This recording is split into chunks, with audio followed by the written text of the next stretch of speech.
ہم جشن نبی مناتے ہیں اور جشن نبی مناتے مناتے کچھ ایسے کام کر جاتے ہیں جس سے رب اور رسول ہم سے ناراض ہو جاتے ہیں۔ وہ کام کیا ہے؟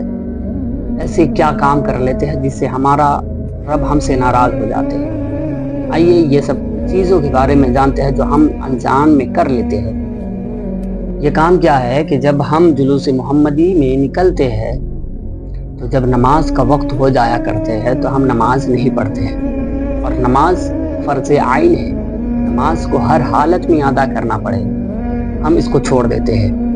اس کے بعد ہم جب جلوس محمدی میں نکلتے ہیں تو بھیڑ میں ایک دوسرے کو تکلیف پہنچاتے ہیں۔ ہمارے رسول نے یہ ہمیں کبھی نہیں بتایا، کبھی نہیں سکھایا کہ تم اپنے مسلمان بھائی کو تکلیف دو، بلکہ حضور علیہ الصلوۃ والتسلیم نے یہاں تک فرمایا کہ مسلمانوں سے سب سے افضل مسلمان وہ ہے جو اپنے ہاتھ، اپنے زبان، اپنے پیر، اپنے جسم سے کسی مسلمان کو تکلیف نہ دے۔ مسلمانوں سے سب سے افضل مسلمان، بڑھیا مسلمان وہی ہے۔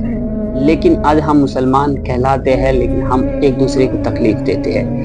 جلوس محمدی میں نکلتے ہیں، نکلنے کے بعد ہم ایک دوسرے کے اوپر ٹوٹ پڑتے ہیں، ایک دوسرے کے اوپر غلط نگاہ سے ہم دیکھتے ہیں، اور یہ غلط نگاہ دیکھنا ہمارے شریعت میں کہیں بھی اجازت نہیں دے رہا ہے، پھر بھی ہم شریعت کے خلاف کام کر رہے ہیں اور جلوس محمدی کے اوپر ڈی جے کا ساؤنڈ بجاتے ہیں۔ یہ ڈی جے کا ساؤنڈ بجا کر ہم اپنے آپ کو وہاں پر اس طرح کھڑا کر دیتے ہیں کہ ہم جلوس محمدی میں نہیں بلکہ ہم کسی شادی، فنکشن یا گانے وغیرہ کے ہم پیچھے پڑے ہوئے ہیں۔ ڈی جے کے اوپر جو دھون پیدا ہوتی ہے، اس دھون کی وجہ سے انسان کے اندر اپنے آپ کو کھو بیٹھتے ہیں، اپنے آپ کو وہاں پر چھوڑ دیتے ہیں، کیونکہ وہ دھون جو پیدا ہوتی ہے، وہ چاہے وہ کوئی بھی انسان ہو، اس کے اندر وہ وسوسہ پیدا کر دیتا ہے کہ ہم اس کے اوپر مست مگن ہو جائیں، طرح ہو جاتے ہیں۔ ہاں، آپ اگر ڈی جے یا ساؤنڈ کرنا چاہیں تو ایک حساب سے کر لیجئے، یہ حساب سے کر لیں گے تو شاید کہ آپ کو اسلام اجازت دے۔ اس طرح کریں جس طرح ہم جلسے محفل میں ساؤنڈ کرتے ہیں، اسی طرح ہم اگر ساؤنڈ کریں، اس میں ڈی جے بھی لگایا جائے، اس میں ایکو بھی لگایا جائے، اس میں ساؤنڈ بھی لگایا جائے، اور وہ ساؤنڈ لگانے کے بعد کسی عالم کو بلا کر، کسی نعت خواہ کو بلا کر ہم اسے نعت پڑھائیں تو اس اعتبار سے ہمیں اسلام اجازت دے رہا ہے۔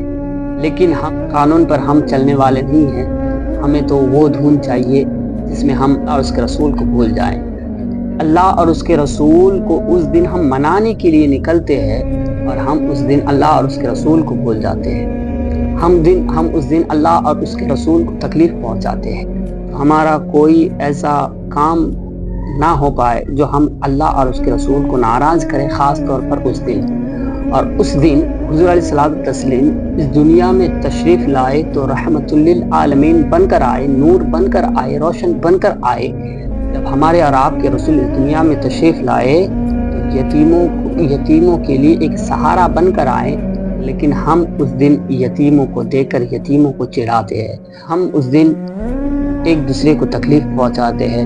اس دن کسی بھی حالت میں کسی کو کوئی بھی تکلیف نہ پہنچائے، حالانکہ ایسی ہمیں اسلام اجازت نہیں دے رہا ہے کہ ہم کسی کو تکلیف پہنچائیں۔